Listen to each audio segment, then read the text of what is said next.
po yung sundang namin mga kasundang. Manipis lang po siya, oh. Yan. Tingnan natin kung gaano siya katalim. Tingnan natin mga kasundang. Kasi meron po nag-comment sa akin na mas maganda daw. Ipakita namin, oh. Yan. Ganyan katalim ang blade namin. Ang papel, oh, na ano niya, 'di ba? So, dito tayo sa kahoy or sa kawayan.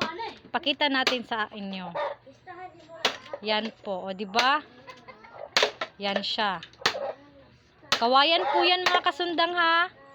So ipakita ko sa inyo kung may ano ba siya. O yan siya mga kasundang. O 'di ba? Wala no. Tingnan natin. O wala siya mga kasundang.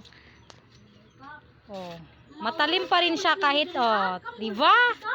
Kasi may nag-comment sa akin na kailangan daw ipakita namin yung mga blade namin na nagpuputol kami ng